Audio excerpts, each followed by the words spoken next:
Assalamualaikum warahmatullahi wabarakatuh. Alhamdulillahi rabbil alamin. Wassalatu wassalamu ala asrofil anbiya'i wal mursalin wa ala alihi wa sahbihi ajma'in, amma ba'du.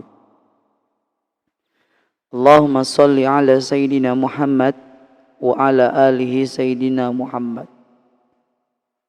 Subhanallah wa bihamdi adada khalqi wa ridho nafsi wa jinatal arsi wa midada kalimah. Allahumma lakal hamdu wa ilaikal mustaka wa antal musta'an, la halla wa la quwata illa billahil aliyyil azim. Pertama-tama marilah kita panjatkan puji serta syukur kepada Allah Subhanahu wa Ta'ala yang telah memberikan kita nikmat yang luar biasa, sehingga sampai pada malam hari ini kita masih diberikan oleh Allah Subhanahu wa Ta'ala nikmat yang begitu luar biasa. Salah satunya kita bisa berkumpul lagi di dunia kuantum ini, di rumah kajian An-Naml. Semoga kita diberikan rahmat oleh Allah Subhanahu wa Ta'ala dan diberikan keberkahan di dalam rumah kajian ini. Selawat serta salam marilah kita curahkan kepada junjungan kita baginda Nabi Muhammad sallallahu alaihi wasallam. Semoga kita bisa bertemu dan dikumpulkan bersama beliau, bersama keluarga beliau, bersama sahabat-sahabat beliau. Amin ya rabbal alamin. Alhamdulillahirabbil alamin, yang sudah masuk di grup ini, yang sudah absensi di grup ini, yang sudah meluangkan waktunya untuk duduk bareng lagi, kita belajar lagi, kita saling mengingatkan satu sama lain. Untuk apa? Untuk mengecas iman kita, agar iman kita tidak kosong dan terus terisi, dan kita berikan selalu iman kita adalah vitamin hati.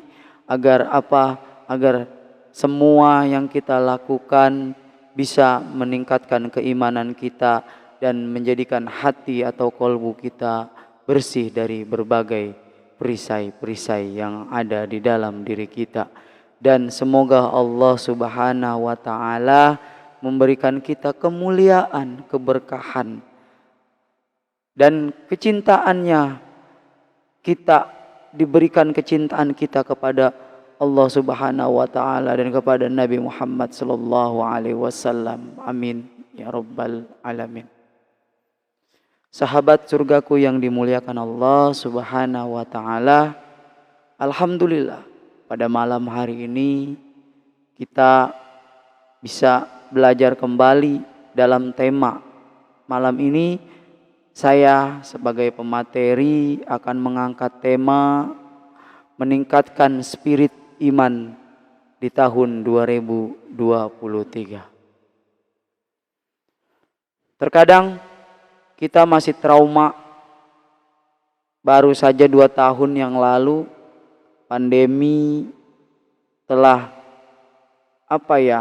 menyerang kita, telah membuat kita tidak bisa melakukan sesuatu apapun, baik dari aktivitas dan lain sebagainya. Dan kini di penghujung tahun 2022, pandemi itu sudah berakhir, alhamdulillah. Dan udah waktunya kembali kita meningkatkan keimanan kita. Kita berikan spirit semangat agar iman kita tidak pernah pudar, agar iman kita tidak pernah turun, malah sebaiknya meningkat.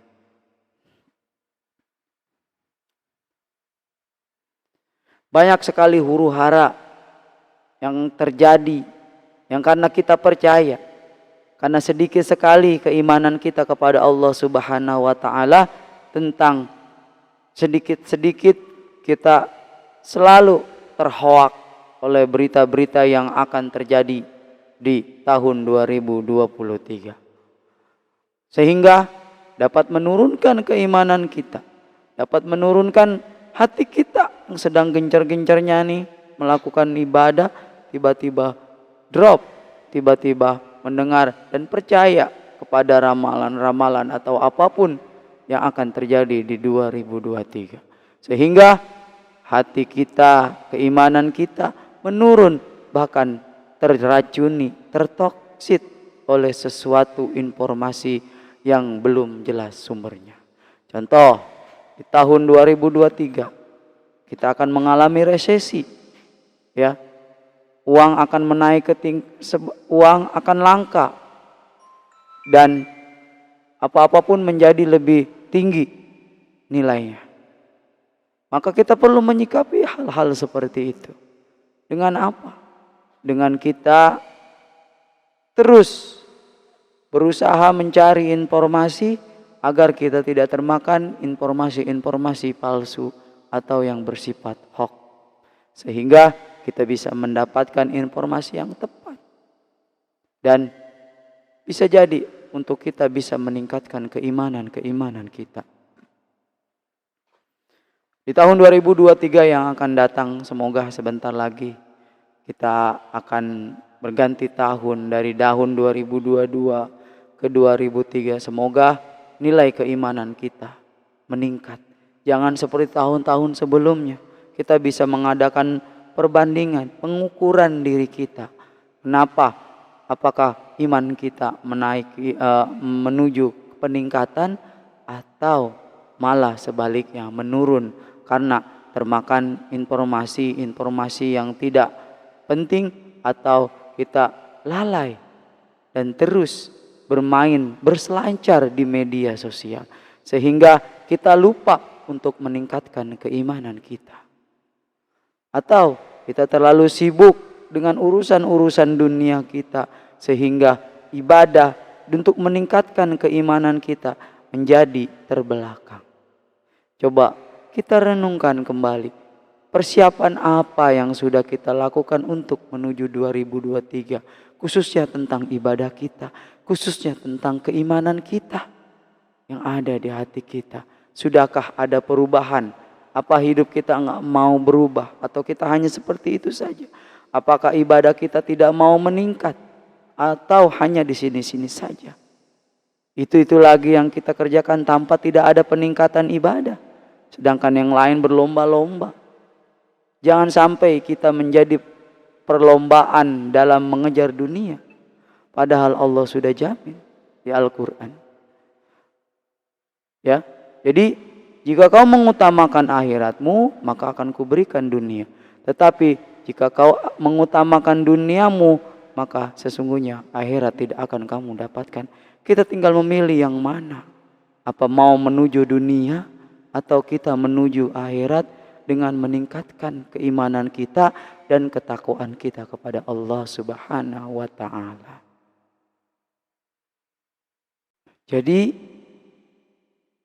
di tahun 2022 dan yang akan datang di tahun 2003 kita melakukan perbandingan. Sudahkah ada peningkatan kita dalam ibadah, dalam meningkatkan keimanan kita dan ketakwaan kita kepada Allah Subhanahu wa taala? Karena antara keimanan dan ketakwaan ini hubungannya sangat erat. Sangat erat sekali. Iman dan takwa. Dua hal yang selalu harus berhubungan.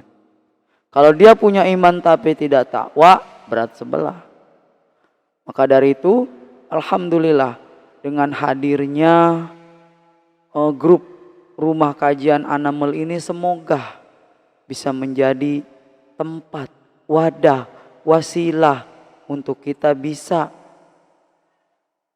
meningkatkan keimanan kita dan ketakwaan kita kepada Allah Subhanahu wa taala, sekaligus mengubah diri kita dari yang tidak baik menjadi lebih baik. Mudah-mudahan ya. Mudah-mudahan. Karena sekarang ada apa ya yang sedang viral, Itu istilah dari toxic positivity. Pernah ngedenger toxic positivity? Toxic positivity ini ya sedang ramai diperbincangkan ya di jagat lini masa pada kurun waktu belakangan ini. Jangan sampai kita ya terkena toxic positivity ya. Karena apa? Toxic itu racun, positif itu positif, pemikiran yang positif, pemikiran positif yang teracuni ya. Jadi dengan adanya toxic positivity ini ya, kita kerap dipaksa untuk berpikir positif ya, artinya kita dipaksa untuk berpikir positif tanpa memberikan empati terhadap persoalan yang sedang dihadapi oleh seseorang ini. Di jawabannya semua akan baik-baik saja. Terkadang menjadi solusi yang kosong, yang bisa yang diberikan kebanyakan orang. Ketika misalnya teman kita ada yang sedang mempunyai permasalahan atau dia sedang ada ya permasalahan lah, dia bilang semangat ya, semua akan baik-baik saja.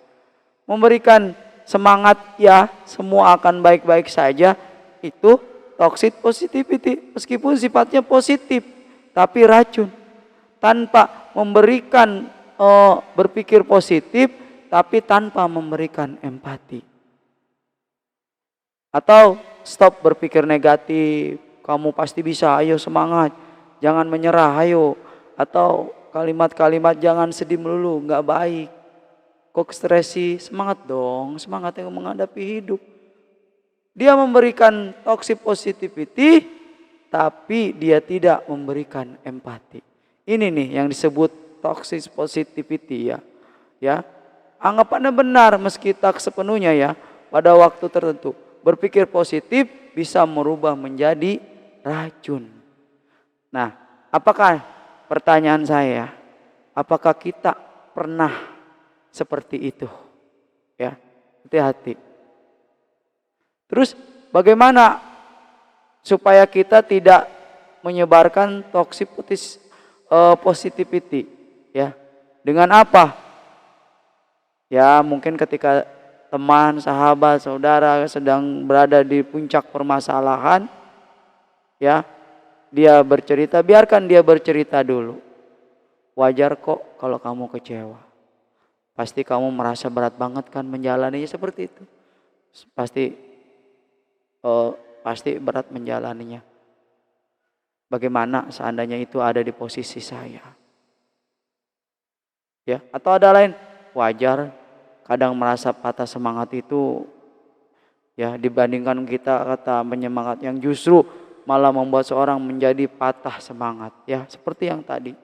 Hati-hati, ini sedang menjelma ya, kalimat toxic positivity ini sedang menjelma ya, memberikan pemikiran positif tanpa memberikan rasa empati. Itu yang disebut toxic positivity. Kita hindarkan ya.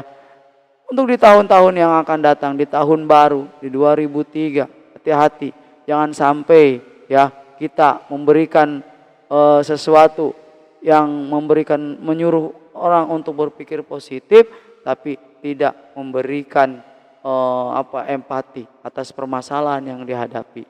Hindarkan kalimat-kalimat yang seperti saya utarakan tadi. Ya. Hati-hati ya, mereka butuh empati, bukan kalimat positif. Tidak semua yang membutuhkan semangat saat mereka bercerita soal perasaan negatif atau semua pengalaman buruk dialaminya harusnya kita mendengarkan dulu permasalahan dia, baru kita berikan ini. Jangan sampai dia kita berikan positif atau toxic positivity.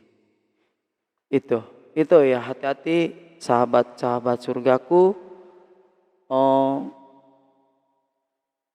Kita harus benar-benar bisa mencikapi ya, untuk menghadapi, meningkatkan keimanan kita, ya.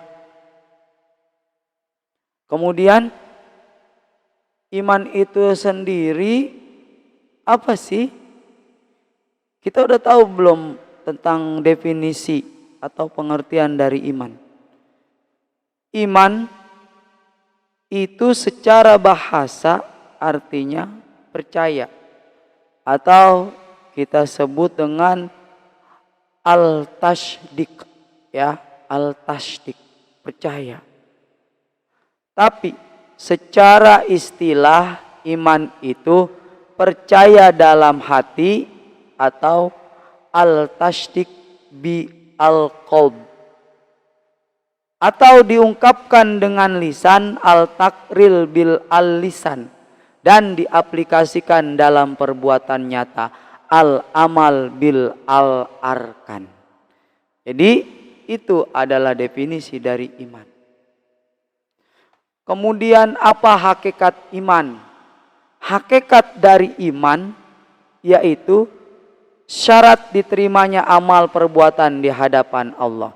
Jadi hakikat dari iman itu adalah syarat diterimanya amal perbuatan di hadapan Allah. Kalau kita tidak beriman, bagaimana? Kan rukun iman itu ada berapa? Ada 6. Kita harus percaya sama yang 6 ini, ya. Yang kedua, bukan hanya ucapan lisan akan tetapi harus dibuktikan dalam aksi nyata. Ya, bukan ngomong doang, nyuruh-nyuruh, tapi dia sendiri tidak mempraktekkan itu, ya. Yang ketiga, saudara kembalnya amal soleh. Waduh, ya. Yang keempat, jalan untuk mendapatkan petunjuk hidayah Allah, ya. Iman itu jalan untuk menuju kepada ibadah. Oh iya. Jadi jalan petunjuk untuk hidayah Allah. Iman itu memiliki banyak cabang. Hati-hati. Iman itu pasti diuji, ya. Ini hakikat iman ada 6. Hakikat iman pasti, setiap iman pasti diuji. Ada di dalam surat Al-Ankabut ayat 2 sampai 3. Ya. Jadi hakikat dari iman yaitu syarat diterimanya amal perbuatan. Makanya di dalam Al-Quran banyak disebut hai orang-orang yang beriman. Enggak ada, ya. Contohnya wajib puasa, ya. Hai orang-orang yang beriman, berpuasalah kamu, gitu kan. Yang diseru adalah orang-orang yang beriman. Bagaimana dengan orang-orang yang tidak punya iman? Ya terserah, ya. Karena syarat diterimanya amal perbuatan di hadapan Allah adalah keimanan kita.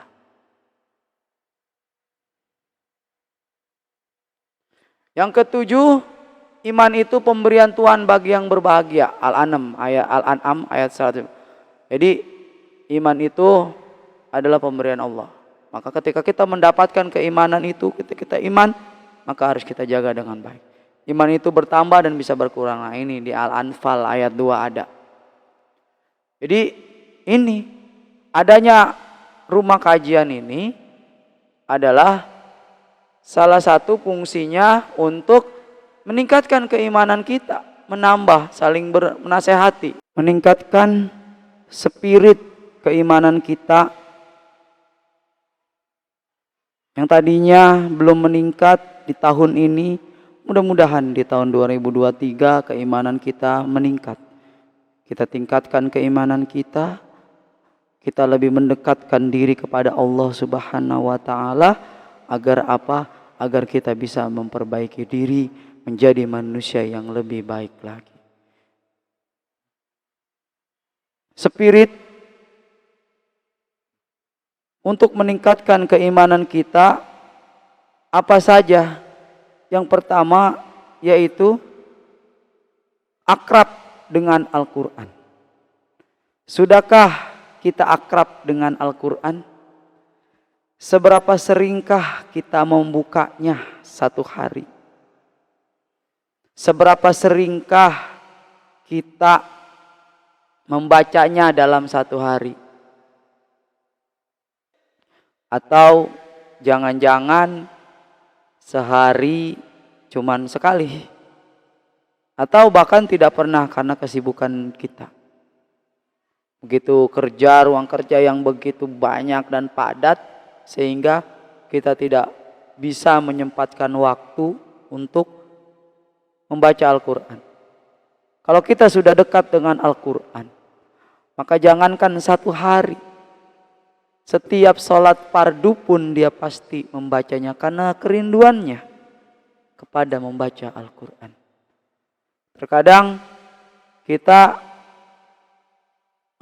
malas untuk membawa mushaf kita di dalam tas atau di mana, karena udah ada alat yang praktis yaitu handphone yang bisa diinstal. No problem. Tapi yang lebih efektif adalah dengan membawa mushaf, membacanya ketika di kantor lagi ada waktu luang kita baca sambil mentadaburi isinya. Karena di dalam Al-Quran pun banyak sekali kisah-kisah yang membangun untuk meningkatkan keimanan kita dari kisah-kisah para nabi. Salah satunya kisah siapa? Kisah Nabi Sulaiman yang kekayaannya melimpah ruah, yang banyak sekali, ya, yang melimpah ruah. Tapi begitu Nabi Sulaiman alaihissalam melakukan kelalaian, seluruh hartanya Allah ambil. Makanya ada doa Nabi Sulaiman, ya. Sering tuh saya baca ketika habis sholat fardu. Rabbighfirli wa habli, ya.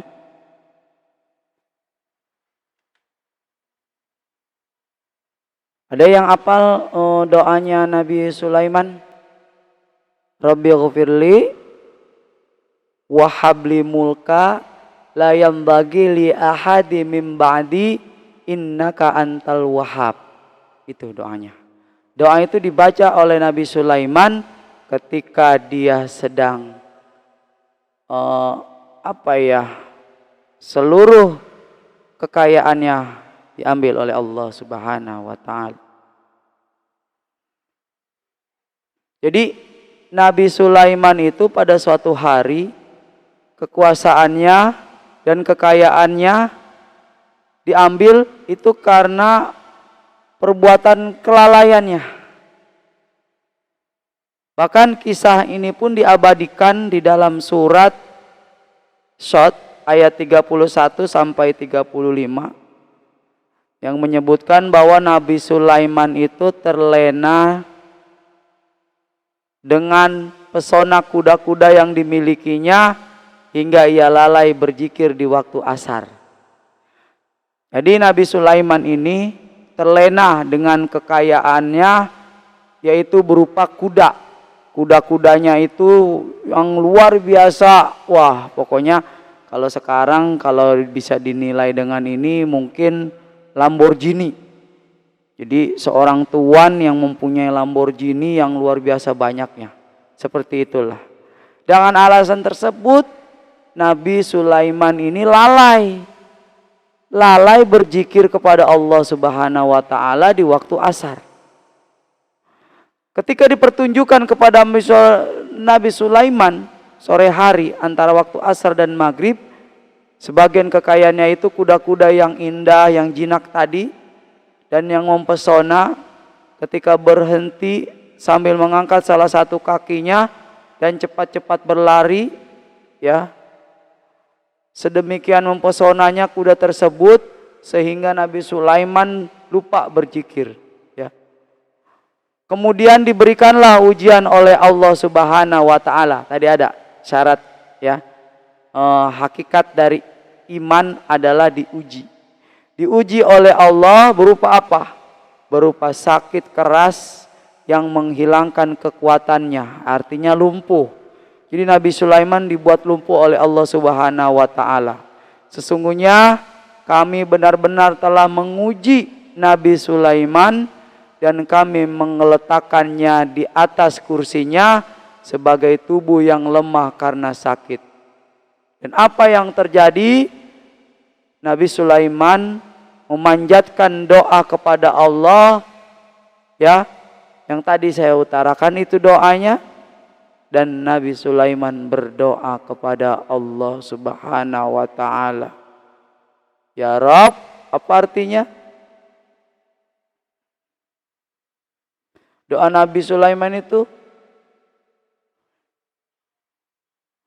ya Allah, ampuni aku dan anugerahkanlah kepadaku kerajaan yang tidak patut dimiliki oleh seorang pun. Ya, sesungguhnya Engkau yang Maha Pemberi. Jadi doanya Nabi Sulaiman itu minta yang lebih dari yang kecil, dia minta yang lebih besar. Dan Allah kabulkan. Jadi dari iman yang terpuruk, dari hati yang terpuruk karena kelalaiannya, kemudian dia bertobat kepada Allah, meningkatkan spirit keimanannya, dia melakukan pertobatan atas kelalaiannya, dan dia berdoa kepada Allah. Doa ini boleh dipakai zikir sehabis sholat, ya, minta, ya, tapi tetap tujuannya adalah tertuju kepada Allah, bukan tertuju kepada dunia. Kalau tertuju kepada dunia, dunianya akan habis. Jadi dengan membaca doa Nabi Sulaiman ini, minta tertujunya hanya kepada Allah. Ketika sesuatu tertuju kepada Allah, maka dunia pun akan mengikuti kita. Seperti itu. Itulah spirit Nabi Sulaiman meningkatkan keimanannya dari kelalaiannya, karena dia terlena dan tergiur oleh kekayaan yang dia miliki. Seperti tadi, kuda-kuda yang mempesona luar biasa, sehingga Nabi Sulaiman lalai kepada Allah. Sekarang kita cek, apakah yang sudah kita miliki hari ini?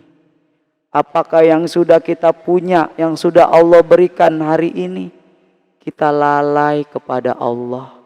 Kita terlena atas pemberian Allah. Kita malah cuek kepada ibadah kita. Tobat tidak mau, mensyukurinya tidak mau, cuek iya. Bagaimana kita bisa meningkatkan keimanan kita? Sedangkan di tahun ini iman kita masih biasa-biasa saja, bahkan cuek, bahkan kita tidak mengecek keimanan kita. Ya, setelah Allah semuanya diberikan oleh Allah semuanya, apa kecukupan rizki, anak, harta,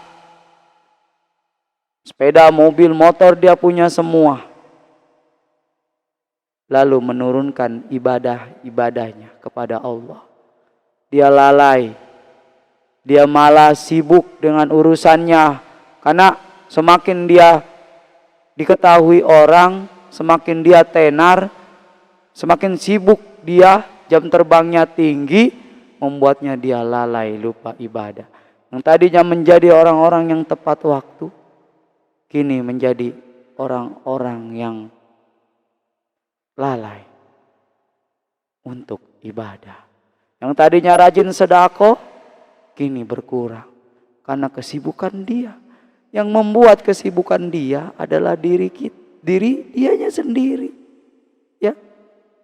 Nabi Sulaiman tadi ketika dia diuji dengan diberikan sakit, dia lumpuh, dia langsung bahwa dia menyadarinya. He realized that that was wrong. Dia menyadari kalau itu adalah salah. He is to be like what he has have. Jadi dia terlena apa yang dia miliki, padahal itu adalah pemberian Allah Subhanahu wa ta'ala. Jadi kita kembali lagi, kita mengakrabin lagi dengan Al-Quran. Di tahun ini mungkin kita jarang baca Al-Quran, jarang mentadaburinya, jarang kita belajar terjemahannya. Tapi mudah-mudahan di tahun yang akan datang besok 2023, kita meningkatkan keimanan kita ya dengan mengakrabi Al-Qur'an. Atau kalau dalam di sila ilmu magnet rezeki kita mengkaji di dalam ilmu jurus Garputala. Ya, Garputala kita meminta satu ayat, kemudian nanti kita petik, kita dawami ayat itu. Apa yang terjadi pada diri kita, persoalan dan lain sebagainya terjawab oleh Al-Qur'an. Ya. Kita dekati Al-Qur'an, sholat 5 waktu kita baca. Jangan hanya sekedar membacanya saja. Tapi apa? Tapi juga mentadaburinya. Mentadaburinya, mencari artinya, memahami maknanya. Sehingga itu terjadi. Kita tahu, oh Al-Quran ini isinya ini. Al-Quran ini tentang banyak kisah-kisah para nabi. Dari yang imannya terpuruk sampai dia bangkit. Dia semangat, spirit itu sendiri kan membangkitkan semangat kembali keimanan. Makanya mulai di tahun 2003 kita adakan perubahan yang besar, yaitu perubahan revolusi diri. Ya, revolusi diri dengan apa? Dengan meningkatkan spirit iman kita kepada Allah Subhanahu wa taala. Ya. Ya, optimis menghadapi tahun 2023. Jangan percaya kepada hoax dan berita-berita yang tidak jelas. Itu. Yang kedua, berusaha untuk lebih istiqomah atau positive thinking. Ketika kita sudah mulai memperbaiki diri dan keimanan kita mulai meningkat, kita terus istiqomah. Jangan kembali lagi apabila kita punya masa lalu. Jangan kita dekati lagi, ya. Jangan pernah kembali ke masa lalu yang menciptakan perisai baru buat diri kita. Istiqomah terus jalani, berat, jelas istiqomah itu berat. Tapi jika kita menjalani dengan meningkatkan spirit keimanan kita, maka istiqomah itu akan mudah kita jalani. Ya, paksa. Karena kalau dipaksa, insya Allah. Positive thinking. Berprasangka baik kepada Allah. Jangan seperti tadi ya, positive thinking di sini bukan toxic positivity ya. Hati-hati. Positive thinking kita ini asalnya dari apa? Karena optimis positif itu akhirnya buah dari pikiran dan perasaan. Ya. Hati-hati. Pertama kan dari pikiran. Yang kedua, lari ke perasaan. Kalau dia seseorang perasaannya lagi nggak enak, berarti pikirannya lagi enggak karuan. Seperti itu. Ya. Makanya terciptanya positive thinking dari pikiran yang positif. Kalau pemikiran kita begitu banyak ya yang tidak positif, maka wah hati-hati. Ya, seperti jadi harus positif thinking. Gak usah perlu apa ya, pokoknya istiqomah aja, menjalaninya saja. Ya, ada banyak sahabat-sahabat saya yang hijrah, kemudian dia dari perusahaan yang memang dia tinggalkan, kemudian dia hijrah. Begitu dia hijrah, nganggur, dia cerita sama saya. Oh, gue belum dapat kerjaan sejak ya istiqomah. Tidak ada seorang yang berubah dengan cepat. Pohon tumbuh dari biji. Tidak mungkin pohon ditanam kecuali kita mencangkoknya dulu. Tidak ada proses yang kilat. Semua butuh proses. Tidak ada yang instan. Ya, yang langsung begitu ketika kita ingin jadi. Everything need proses. Semuanya butuh proses. Yang ketiga, menjauhi perbuatan maksiat. Jauhi. Jangan dideketin lagi. Ya. Yang kemarin kita hobi main slot. Nih game yang lagi rame nih. Game slot nih. Ya. Game slot ini luar biasa nih. Ya. lagi viral nih.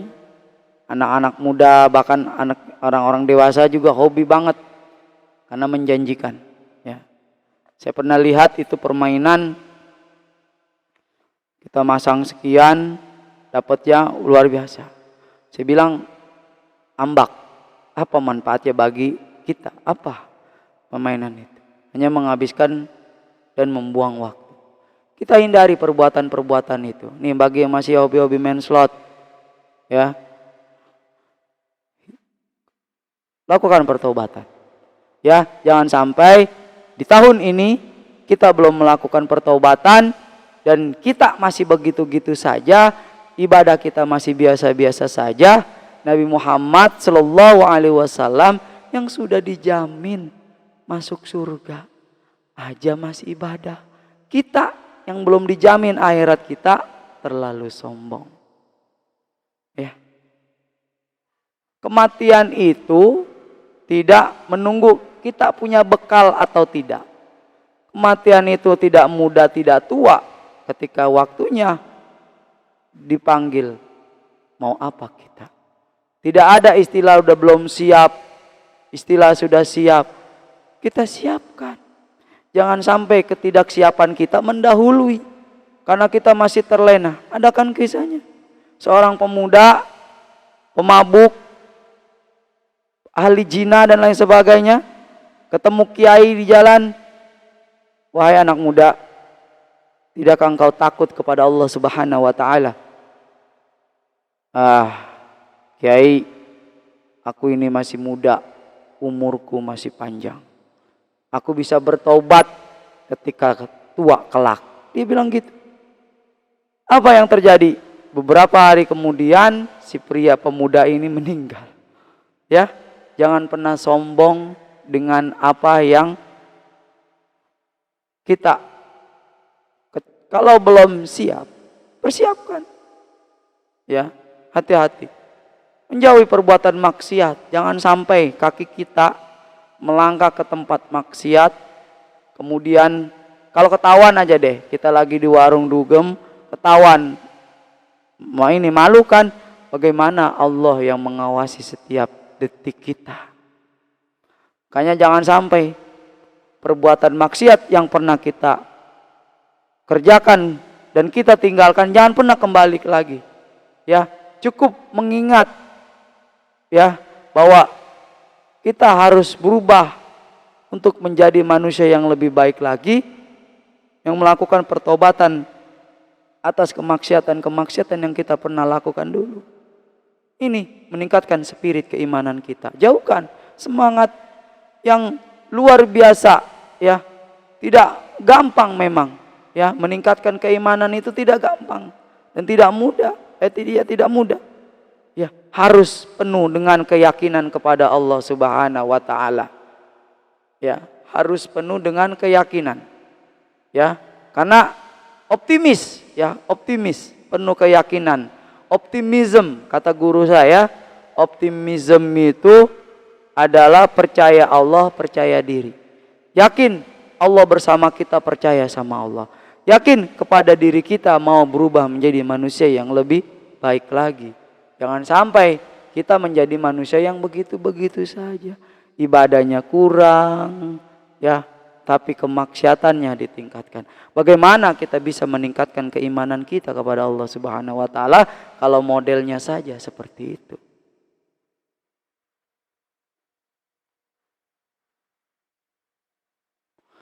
Yang keempat, bergaul, berteman dengan orang-orang yang soleh. Lingkungan bisa mempengaruhi kita. Pergaulan bisa mempengaruhi kita. Hati-hati, ya. Hati-hati dengan lingkungan yang bisa mempengaruhi kita. Oleh sebab itu, bergaulah dengan orang-orang yang soleh, kumpul-kumpul di majelis ilmu. Kita ambil ilmu-ilmu Allah, kita praktekkan. Jangan berkumpul dengan orang-orang yang salah, yang bergadang tiap malam, main game, main judi, main apalah sejenisnya. Ya, karena kalau kita berkumpul dengan soleh, dengan orang-orang yang soleh, bisa meningkatkan keimanan kita. Ya, bisa menambah pengetahuan kita. Oh, ibadah-ibadah mereka tuh seperti ini. Ya, dapat motivasi meningkatkan diri. Jadi seperti itu.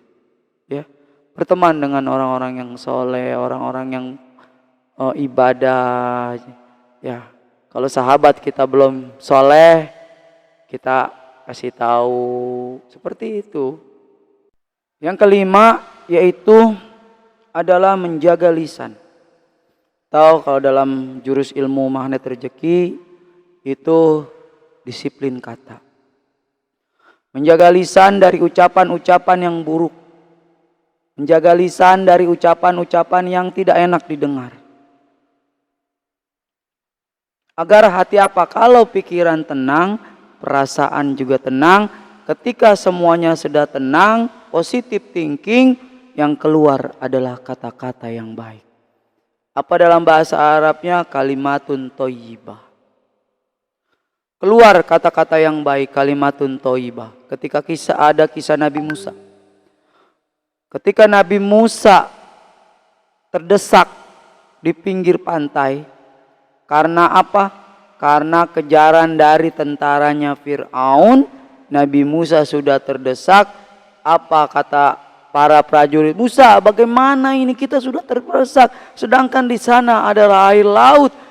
Habislah kita. Dengan begitu keyakinannya Musa kepada Allah Subhanahu wa Ta'ala dan mengungkapkan pikiran-pikiran yang baik, maka berdoalah Nabi Musa, ya, kepada Allah Subhanahu wa Ta'ala. Ya Rob, kami berserah kepada Kamu. Ampunilah dosa-dosa kami, bantulah kami. Sesungguhnya tidak ada yang bisa membantu kecuali Engkau.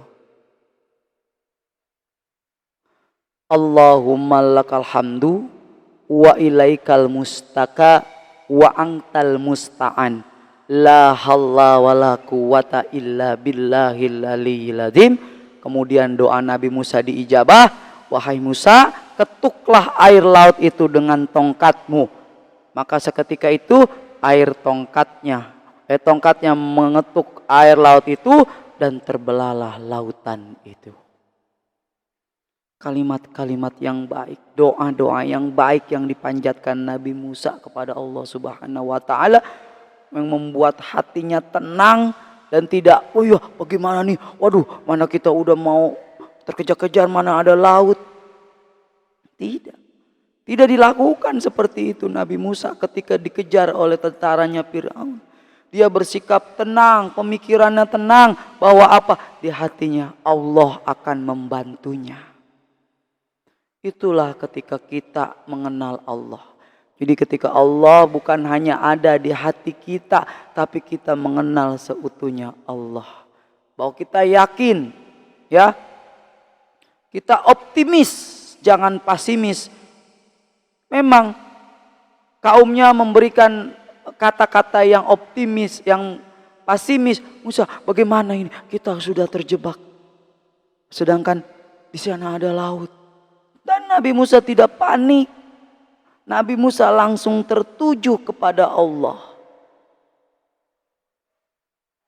Ya, Nabi Musa langsung tertuju kepada Allah dan berdoa dengan pikiran dan perasaan yang tenang. Dan itu adalah kuncinya. Kalimatun thayyibah dengan ucapan-ucapan yang baik. Maka Allah langsung mengijabah doa Nabi Musa. Seperti itu. Allahumma lakal hamdu wa ilaikal mustaka wa antal musta'an. La haula wa la quwata illa billahil aliyyil azim. Terbelahlah laut itu. Luar biasa sekali. Makanya kalimat yang baik itu akan membawa kita kepada doa-doa yang dikabulkan oleh Allah Subhanahu wa Ta'ala. Kalimatun thayyibah yang baik itu, ya Allah akan ijabah doa-doa kita ketika hati pikiran dan perasaan kita tenang. Seperti itu. Jaga lisan kita, ya, agar keimanan kita bisa meningkat. Seperti kita memperbaiki diri terus, ya, optimis. Optimis di tahun 2023 ini kita bisa meningkatkan keimanan kita. Jangan ragu. Kalau mau berubah sekaligus. Jangan tar dulu.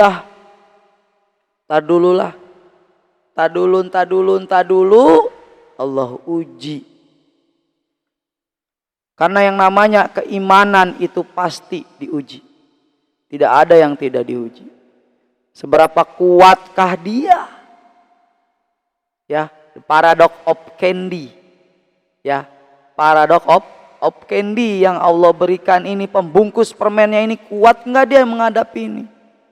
Ketika kuat, permennya manis. Itu paradox of candy. Ya. Jadi meningkatkan keimanan di tahun 2023 yang akan datang dengan cara-cara ini. Bukan dengan cara besok, pergantian tahun. Perlu kita buka zikir bersama. Sudah saya ajakin di grup ini nih, sudah saya buka. Tapi tidak ada respon. Ya biarlah. Karena itu bukan urusan saya. Itu urusan Allah yang mengatur hati setiap manusia. Saya ikhlas dan ridho. Ya. Apapun yang Allah putuskan. Yang penting saya terus bisa memberikan saling mengingatkan. Ya. Mudah-mudahan dengan jalur grup ini juga saya bisa mengingatkan sahabat-sahabat saya. Ya. Bisa yang ingin memperbaiki diri. Ya. Ajakan sudah. Ketika ajakan sudah tapi tidak ada respon, ya terserah. Karena yang punya hati, yang punya iman, Allah Subhanahu wa Ta'ala. Yang menggetar hatinya bukan saya. Saya hanyalah hamba yang sama seperti sahabat-sahabat surga juga. Makanya untuk meningkatkan keimanan kita lakukan yang 5 ini. Akrab dengan Al-Quran, istiqomah, menjauhi perbuatan maksiat, kumpul dengan orang-orang soleh, dan menjaga lisan kita. Insya Allah keimanan kita akan naik. Spirit keimanan kita bertambah. Sehingga ketika ada hal atau berita apa dan lain, ketika dikasih ujian. Yang namanya ujian kan pasti ujungnya naik kelas. Ya. Yang namanya ujian pasti ada naik kelas. Tetapi ketika persoalan itu lama tidak selesai, itu bukan lagi ujian, tapi ajab. Cek, adakah kemaksiatan yang kita lakukan? Sehingga Allah bukan menguji, tapi Allah mengajab diri kita. Nauzubillah min dzalik. Hati-hati. Jangan sampai Allah mengajab kita. Kalau ujian naik, 1-2 bulan naik dia. Tapi kalau ajab bertahun-tahun tak akan pernah terselesaikan sebelum dia bertaubat meminta ampunan kepada Allah. Seperti tadi dong, gercep Nabi Sulaiman. Ketika Allah kasih ujian kepada Nabi Sulaiman berupa lumpuh, Nabi Sulaiman menyadari, oh ini adalah buah dari kelalaianku. Aku terlena dengan harta yang aku miliki. Seperti itu. Ya. Spirit-spirit pembangun untuk meningkatkan keimanan kita kepada Allah Subhanahu wa Ta'ala. Apa yang terjadi pada Nabi Musa adalah kisah yang luar biasa. Meningkatkan keimanan kita. Banyak kisah-kisah yang meningkatkan keimanan kita. Yang penting adalah prakteknya. Praktekkan ini. Ya, menyongsong tahun baru 2023, kita lakukan dengan pengoreksian diri kita. Ya, selama tahun 2002 ini kita ngapain aja? Dan apa yang akan kita lakukan di tahun 2003 meningkatkan keimanan kita? Jangan mengikuti orang-orang. Bakar-bakar boleh, euforia boleh. Tapi jangan lupa, ya. Nabi Sulaiman euforia terhadap kekayaan yang dia miliki. Dia terlena dengan kudanya yang dia miliki. Akhirnya Allah ambil semua, Allah uji. Jangan sampai seperti itu. Ketika kita diberikan semuanya oleh Allah, kita lalai. Dan kita diuji dengan sakit yang luar biasa. Segera ambil tindakan. Bertaubat kepada Allah. Gitu. Sahabat surgaku yang dimulakan oleh Allah Subhanahu wa taala, mulai malam hari ini, mulai hari ini, yuk kita koreksi selama tahun ini mana yang kurang dari ibadah kita. Kita tingkatkan keimanan kita, kita naikin lagi levelnya, menyongsong tahun baru. Ketika kita sudah menghadapi tahun 2023, kita sudah bisa memperbaiki. Kita sudah bisa meningkatkan keimanan kita. Apalagi Ramadan akan segera datang, ya. Kita koreksi nih di tahun 23. Apakah Ramadan besok tahun 2023 dengan Ramadan yang lalu? Apakah sama peningkatan atau tidak, atau begitu-gitu saja? Adakan peningkatan ibadah. Kata Allah, Allah janji di dalam Al-Quran, barang siapa yang meningkatkan akhiratnya, maka dunianya akan kuberikan. Itu saja. Ya. Yuk, mulai malam ini sudah ada ilmunya, sudah ada kajiannya. Kita cek, ya, bagaimana kita bisa meningkatkan keimanan kita untuk menghadapi tahun 2023 agar keimanan kita tidak goyah menghadapi apapun, dari berbagai kondisi apapun. Iman kita sudah siap, sudah meningkat. Ya, terus optimis menghadapinya. Jangan termakan dengan informasi yang tidak jelas. Ya. Jadi optimis saja, optimis diri, optimis kepada Allah Subhanahu wa taala akan membantu kita di setiap saat. Yang penting kita yakin. Kita percaya kepada Allah Subhanahu wa taala, bukan hanya mengejarnya, tapi juga Allah ada di dalam hati kita. Di kolbu kita hanya ada nama Allah Subhanahu wa taala. Setelah itu, ya, kita terus mengingat Allah Subhanahu wa taala. Jangan sampai kita menjadi manusia yang lalai, yang semuanya Allah sudah berikan, tapi rasa syukur kita berkurang. Dijauhkan itu. Yuk, mulai malam ini mudah-mudahan kita berdoa kepada Allah Subhanahu wa taala. Di tahun 2023 besok kita sudah siap menghadapinya. Siap meningkatkan keimanan kita dari yang level biasa menjadi level luar biasa. Akhirul kata, saya tutup kajian malam hari ini. Mudah-mudahan materi yang saya sampaikan ini mendatangkan manfaat. Apabila ada yang salah, itu adalah kesalahan saya sebagai manusia biasa. Tempatnya salah dan dosa, tapi mencoba memperbaiki untuk menjadi manusia yang lebih baik lagi. Dan apabila ada yang benar, itu adalah ilmunya Allah. Ambil, praktekkan, jangan selalu lupa. Praktekkan terus. Insya Allah apa yang kita praktekkan lama kelamaan juga nanti kita akan terbiasa.